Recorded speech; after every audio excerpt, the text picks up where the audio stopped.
Diver was just looking for a missing man when he happened to notice a wild dolphin acting strangely. There's no doubt that dolphins are fascinating animals, but it is unclear why humans are so drawn to them. Do you think it could be because of their intelligence? Or for the way they move? People have always been fascinated with these creatures and have throughout history connected the bond between man and dolphin. Millions of years ago, these creatures roamed the oceans and interested humans. There is no indication that we will ever stop being fascinated them. Different cultures share their own unique beliefs about the dolphin. Some people give it a spiritual connection like with other animals or fish. Others point to legends from before the time of ancient Greeks that have influenced their culture. Documented tales of dolphins rescuing humans from certain death at sea date as far back as ancient Greece. While scientific proof for that super-intelligent dolphins empathize with the perilous situations of other species may be lacking, there are sure enough first-hand rescue stories to make anyone believe the existence of some form of uncanny divination that motivates these mysterious marine animals. One day, the scientific team at the Ocean Conservative Society were out following a school of bottlers' dolphins near the shore of Los Angeles, California. As they do on a regular basis for the purpose of studying their behavior. The team had just wrapped up their photo identification work and were moving on to take video of dolphin social interactions and enter data on behavior. The dolphins were still feeding in a circle near shore when suddenly, one changed direction heading out towards deeper water. A minute later, the rest of the dolphins turned to full. Researchers were taken aback as they were so accustomed to tracking these coastal metropolitan dolphins back and forth within a few hundred meters of the beach. Without seeing them abruptly leave for a foraging ground and change direction came as a surprise. The scientists quickly followed the speedy dolphins who had increased their speed, still heading offshore as the team pushed the throttle ahead to keep pace while one did. The researchers recorded this hasty change in behavior on the sighting form. Somewhere near 3 miles offshore, the dolphin group stomped, forming a sort of ring around a dark object in the water. "Someone's in the water," yelled a member of the team who stood up and pointed at the seemingly lifeless body of a girl. For a moment, everybody was silent, then slowly they maneuvered the boat closer. The girl was blonde and appeared to be fully clothed. As the boat neared, she feebly turned her head toward them, half raised her hand as a weak sign for help. The team cut the engine and radioed the lifeguards. The lifeguards told them not to do anything until they arrived to the scene. It was the researchers' unanimous feeling that if they didn't act immediately, the girl would die. They decided to ignore the lifeguards' instructions and pulled the frail and hypothetical body on board. They called the lifeguards back and informed them that she was alive, and that they had her aboard and were now heading back to the nearest harbor as quickly as possible. The girl suffered from severe hypothermia. The team managed to get some of the wet garments off and wrapped her in a blanket. They took turns keeping her warm by huddling with her under the blanket. The girl was around 18, and despite the researchers' best attempts at speaking French, Italian, and Spanish, she never responded. She spoke very little English. The team couldn't avoid noticing a plastic bag tied around her neck. It was sealed and contained her passport and a folded, handwritten note. Somewhere near the harbor, the researchers met up with the lifeguard rescue boat. They handed her off to them and followed them back to port. A couple hours later, whilst they were all waiting outside the emergency room at the Marina del Rey hospital, the ER doctor told the team that the girl was on a holiday in Los Angeles from Germany, and as the letter found in a plastic bag explained, she had attempted suicide. If the team hadn't found her, if the dolphins hadn't led them offshore when they did to that specific place, she would have passed away. While scientific inquiry may continue to question why dolphins do what they do, when humans are in trouble, one lingering question remains to be answered. The dolphins swam more than 3 miles to find the girl. How did they know where she was? The researchers started to ponder what might the dolphins have done with her if the team hadn't been there. Would they have tried to save her? There are many accounts of dolphins saving humans from death and disaster, either by guiding them to shore, fending off sharks, or helping them to remain afloat until help arrives. Many scientists think dolphins do not in fact save humans because there is not enough hard scientific evidence to support these stories. But that day, researchers witnessed coastal bottlenose dolphins suddenly leave their feeding activities and head offshore, and in doing so, they led them to save a vulnerable girl some 3 miles offshore. Coincidence? As a first responder, Navy SEAL diver, Dennis Rusk is used to dropping everything at the touch of a button and diving straight towards a familiar sense of danger. However, there was nothing familiar about his latest rescue mission. It was late evening in early 2020 when he was greeted by his team of rescue divers as he reached the scene. They already had everything loaded onto the boat. He hopped on and immediately started a change into his wetsuit and gear. As he got all geared up, his team filled him in on details of the rescue mission. Little did they know they were missing one crucial piece of information. A man had been reported missing after his frantic wife called the station when he failed to return from his usual 2-hour excursion at 7 a.m. that morning. Dennis listened as he fastened his oxygen tank around his waist. The missing man was sailing in a white fisherman's boat named Caesar that was last seen at 7:30 a.m. It didn't look good knowing they had no time to lose. Dennis and his team secured their gear and flipped into the ocean one by one like clockwork. His heart quickened as the cold ocean engulfed him, his adrenaline pumping as he switched into rescue mode. He prepared himself for the unknown scenes ahead, but there was no preparing for something like this. It was about 20 minutes before Dennis realized there was a dolphin that seemed interested in him and his team. Another 10 minutes passed by before he realized that this dolphin was actually following them. What did it want? The wild dolphin swam close to him. Dennis was amused at how friendly it was, but with the rescue mission at hand, he paid little attention to it. It was his first mistake. His second mistake was con the rescue commission off when they kept coming up empty. Hope dwindled as the ocean settled into darkness. Now he had to think about his own team's safety. Caught between Iraq and a hard place, he ordered the team to swim back to base. However, on his way back, something went wrong.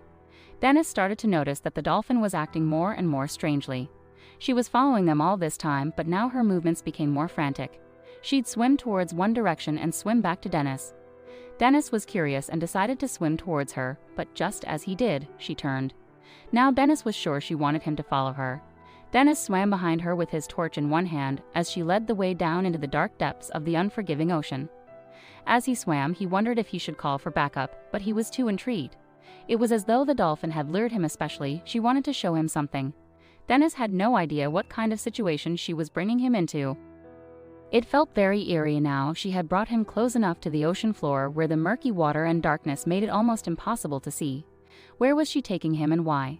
Suddenly, he no longer felt safe. A wave of fear washed over him as he realized how far he'd dived. His heart was racing.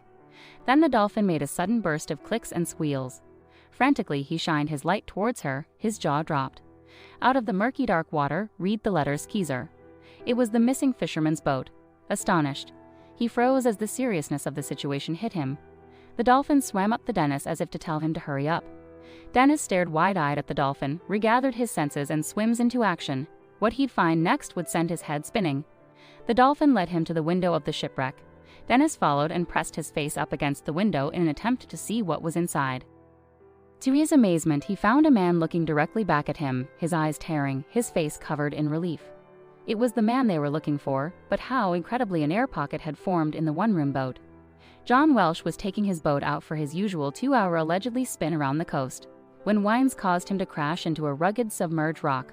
The impact was so sudden that the boat sank so quickly, leaving behind a large air pocket big enough for him to survive comfortably and shout for help. John thought his time was numbered. He tried to shout for help, but no one was around except a dolphin. It had swum up to the window and stared at him for a couple of seconds. Before it swum up again, it had returned to John 3 times before it returned again with a rescuer. Dennis, why? Despite our frequent cruelty to them, do dolphins seem to actively seek out encounters with humans? Are they trying to tell us something? Do they think we have something in common? When you consider how risky it is for dolphins to spend time in close proximity to people, it is all the more intriguing that so many human dolphin stories have similar themes. Dolphin seeks out man, dolphin wants to play with man, dolphin assists man, dolphin rescues man. If dolphins didn't already have such a well-established reputation for showing up like Superman in the third act, it would be impossible to put their behavior into context. But there are centuries and even millennia of tales of the generosity towards the awkward 2-legged creatures they encounter who are so out of their element. The dolphin is now hailed as a hero as she hung around to see the job done. The wild dolphin had indeed saved this man's life by somehow knowing how to communicate with them. Wow, what a story. What do you think about dolphins? Let us know in the comments below, as we love hearing what you have to say. Some may say that fishing is the oldest profession in the world. For as long as there have been humans walking the planet, in various evolutionary stages, there have been humans fishing for food. What started out as a need to feed oneself soon became an entire industry that has fed millions around the world. Fish have become a delicacy, and many people have found themselves in search of the freshest fish that have been caught and served to them by local fishermen that very morning. The fishing industry has been full of scandal in recent years because of the regulations that are in place. Fishermen sometimes find themselves breaking or bending the rules either by accident or on purpose. When the waters that they have fished all their lives, sometimes for generations, run dry, the fish that they're allowed to catch, whole towns can go out of work. The fishing industry not only provides jobs for the fishermen, it also provides jobs for those who clean, cook, preserve, and serve the fish. Sometimes, though, the scandal is not about the number of fish allowed to be caught or who can fish in those waters. Sometimes the scandal is about what comes up on the other side of the net. The fishermen in Florida have been there for generations, and they've been fishing the waters with the same type of fish for just about as long as the industry began. They get up before dawn, they head out to their boats, and they catch the fish that brings them their paycheck. One fisherman, whoever, got a surprise one day that he will never forget. Captain Carl Moore had been a fisherman for generations. He was used to fishing shrimp, and he often brought home the best for himself, as many other fishermen did. It was always said that those who fished had supper that would cost thousands of dollars in a fancy restaurant because, of course, they want to save the best for themselves and not give it away. On this particular day, Captain Moore did not expect anything except a nice supper. He got up in the morning and headed to his boat the same as any other. He readied the net and made sure that he was ready to receive his catch, and then he headed out for the day. Captain Moore quite liked fishing because it was his time to think when he was not on the boat. He led a busy life running the business of selling the fish and keeping his suppliers happy and in the loop. Out on the boat, where the cell phone reception was sparse, he could be alone with his thoughts. He thought that he was having an incredibly lucky morning as he began to pull in his catches. The waters seemed plentiful today, and the 63-year-old captain could practically see dollar signs every time he pulled in his net. As the sun rose higher in the sky, he began to consider quitting for the day. It wasn't often that he considered turning in early, but he did not want to be greedy. Captain Moore liked to live by the philosophy of taking only what he needed, and that meant feeding himself and sustaining his business on what he thought was going to be his last pull in the catch of the day. He started to feel a little bit strange. Before he even saw the net, he knew that there was something different and wrong with it. When he dumped the net into his boat, he took a step back and gasped. Now Captain Moore was a brave man. He had seen some horrors in his life, and he loved his job, which meant that it often didn't scare him. The only thing that made him gasp when he pulled his net up was the fact that there was so much trash in the ocean. It wasn't uncommon for him to pull up so much trash that he only got a fish or two. He could not understand the people who littered in the ocean like that. He thought that littering on the land was terrible, but throwing trash into the ocean where so many creatures could die by inhaling or getting stuck in it felt like a whole other crime. None of those reasons were the reasons he gasped as he stared into his neck. In the middle of it was not a fish or a shrimp. It was not a piece of garbage. In the middle of it was something that looked like a prehistoric sea monster. Now Captain Moore had been fishing for many years. He had heard all the tales, either in jest or in seriousness, of people thinking that there were monsters deep in the bottom of the ocean. He had heard of the Loch Ness Monster, of time wars, and of immortal creatures. After all, surely he would have seen such a horrifying creature by now if they truly did exist. Right in front of his eyes, he suddenly considered whether specifying at all those rumors had been a good idea. It looked like a monster that had already died. As he took a step closer, he realized that it had not died at all. It was still very much alive, and on second glance it looked something like a shark. Sometimes he did pull small sharks up with the net because there was little demand for them. He often just tossed them back into the ocean. There were fishermen who specifically went after sharks to sell to certain markets, but he wasn't one of them. It had a giant mouth that looked like it was raw flesh and a large billhead that stretched over its ferocious teeth. Almost comically, its eyes were tiny, and it opened and closed its mouth as if looking to take a bite out of something with its razor-sharp teeth. Now, Captain Moore considered himself an expert of the waters. He thought he knew what every possible creature he pulled up could be. These waters were basically his second home, and he did not think there was anything living in them that he could not identify. Alone in his boat, he wondered what he should do. It was times like this that he wished he had a bigger operation so that he could ask someone right away what the right move was. Even an experienced fisherman could still learn. Eventually, he decided the best thing to do was take some pictures and then return the creature to the ocean. Whatever it wasn't something that could feed someone, and it wasn't something that he wanted to sell. He did not know what anyone would want to do with it, but he decided to save its life. After taking the pictures, he tossed it back over the side. The creature bobbed for a bit and then dived deep and swam away. Captain Moore decided that really would be his last catch for the day and headed back to shore. Images of the creature continued to plague his mind. He had no idea what it was, aside from a mutated shark. He had seen lots of deformed fish and shrimp in his time, though, and this did not seem like a deformity. This seemed like an entirely new species that he did not recognize. That or a very old one. When he returned to shore and sorted his catches for the day, he reported his findings to the National Oceanic and Atmospheric Association. They were very keen to see his pictures. Once they heard what he described, he sent them the pictures and then went about the rest of his day. Captain Moore expected nothing to come of the conversation. He thought that he would just send in the pictures and they would thank him, and that would be it. Most of his life had been humble, and he just thought he was doing his part. It turned out to be far more than that. He was shocked when they sent him an update and said that they had identified the creature. It turned out it was not deformed, but very rare indeed. His catch had been a deep-sea shark called a goblin shark. The last time they were seen was over 200 years ago, which made Captain Moore wonder if he had been staring at some ancient creature that had figured out the secret to life. Perhaps it truly had been around when the dinosaurs walked the earth. They weren't able to guess how old the shark was just from the photos, but they were able to suspect that it was much older than the year since its species had been last seen. They told him that it was very rare to find it in Florida because it normally lived in the Pacific waters. On top of that, it normally lived very deep in ocean depths of up to 5,000 feet. Captain Moore wondered why it had been up so high as to get caught in his net. It was possible that it was sick or that it had come up due to garbage on the seafloor, which made him angry. He was always as respectful as he could be about these creatures' homes, and yet people had no idea what kind of ecosystem they were ruining whenever they dumped a pop bottle or dropped a plastic back. The goblin shark also normally ranged about 13 to 15 feet, but Captain Moore had been right about his being a monster. His shark looked to be about 18 feet long. The representatives of the National Oceanic and Atmospheric Association said that they were incredibly interested in more of his discoveries, and they wondered if he could keep them up to date if he discovered even more sharks. From the photos, they thought that it was a female shark, and that meant it was likely there were more of them. The National Oceanic and Atmospheric Association held out hope for more sightings of the goblin shark soon. As for Captain Moore, he has returned to shrimp fishing. Everything seems normal on the waters, but he wonders if he will see a new goblin shark soon. He is always on the lookout now. When he dumps his net onto the boat, even though shrimp are tiny, he hopes that there will be a goblin shark hidden among them. Do you have a story of an unusual animal find?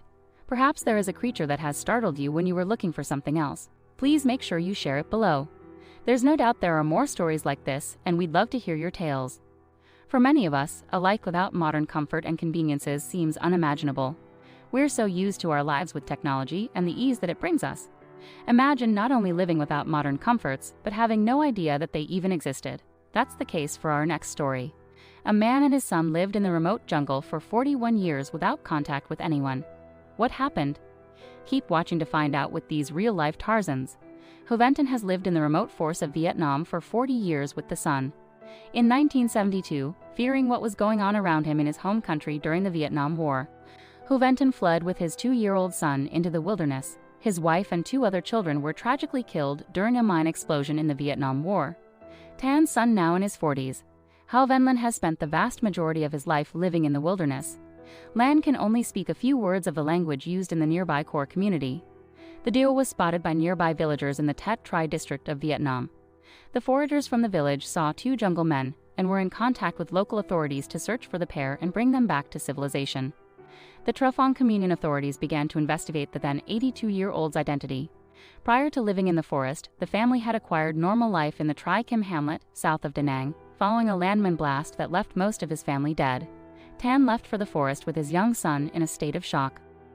For 41 years, the pair learned survival skills and lived off the land of the forest. They had no contact with anyone else. They were completely unaware of what was happening in the developing world and that the war had long since been over. When the pair were finally coaxed out of the jungle in Vietnam, a central Crimea province, authorities were able to get a look at where they had been living most recently. The father and son had constructed a treehouse 20 feet up in the air, filled with arrows and other homemade hunting tools. By this point, Father Tan did not speak and had fallen out of the habit. The younger Lan only knows a few words of the local minority dialect. Even if they did happen upon anyone in the 40 years, it's unlikely that the pair would have been able to communicate. They had constructed a homemade axe to chop down the trees of the surrounding area. They were very knowledgeable about the land around them and had cultivated corn as well as fruits and cassava root from the jungle. They'd also cultivated and smoked tobacco. Although they had spent 40 years in the jungle, Tan kept mementos of their previous life. Found in their treehouse were remnants of his early life as a soldier. He kept his soldier's trousers folded neatly in a corner of the treehouse. Besides the trousers was a little red coat. Authorities believe this to be the coat that young Lan was wearing when they escaped. Given the timing of their fleeing in the war, it's likely that Tan was a soldier for North Vietnam. He lived in Quang Ngai, which was part of South Vietnam during the war. He would have regularly fought with communists to regulars known as the Viet Cong. Tan had another son, Tree, who was just 6 months old at the time of the blast and was left with relatives while Tan Lang fled to the forest. Tree is now in his early 40s and talks about meeting his father and brother in the decades prior. He explains that he worked to track down the pair 2 decades ago. Tree explains that he briefly met with him, but no matter what he said, Tan and Lan did not want to leave the forest. He pair were not convinced the modern society was the right place for them. At the time, Tree said that his brother's health is fine, even though he looks thin, but his father is very weak. But how were they discovered? If they had gone unnoticed for over 40 years, what happened suddenly they changed them? People from the nearby village had ventured some 25 miles into the forest, looking for firewood when they saw the pair. Lan is not pleased with this recent reintroduction to society. The youngest son, Tree, who grew up apart from his father and brother, talks about their recent reunion. "My father doesn't want to eat or even drink water. He's very sad. We know he wants to escape my house and go back to the forest." We can only imagine how overwhelming this must be for Tan and Lan after 40 years and no contact with other people. The vice chairman of the Tragedy and Commune Los Angeles, Van Vong, echoes these feelings of despair. They still feel frightened being taken to an isolated area. People who just come to stare at them bothered them most. They do not know how to speak the King people's language. They just knew a few words of the core ethnic minority people's language and used body language to express themselves. Imagine being alone with one other person for 40 years, then being surrounded by a bunch of strangers in a new place. This must have been a very nerve-wracking experience for Tan and Lan. Hoven Bien, a relative who is looking after Lan, says that Lan doesn't understand much of what is said to him. Bien was aware of his uncle and cousin's disappearance all those years ago, but did not expect that the pair was still alive. Tan and Lan's remaining family was shocked to hear that the parent was still alive in the forest. Various photographs by a Bao Guai shows the variety of tools that the two constructed in order to survive in the wild. There was a hammer made with shrapnel, homemade knives with iron blades, loincloths woven from tree bark, and bamboo storage containers to keep rice drying. Tan and Lang were clearly experts in wilderness survival, and they were thriving. Both men received the checkout from local doctors to monitor their physical and mental well-being. The reintroduction to society proved to be too much for Lan. Hoven Lan has since returned to the same jungles where he spent the vast majority of his life. He now lives in a small house at the edge of the village with his father and is learning to adapt the new way of life. Photographer Alvaro Cerezo of Do Castaway heard about Tan and Lan and wanted to get a better understanding of their way of life and learn about survival skills. 2 years later, Cerezo traveled to Vietnam to meet the pair and make a film about their lives. While he went in with the intention of making a survival documentary, he came out with a completely different message.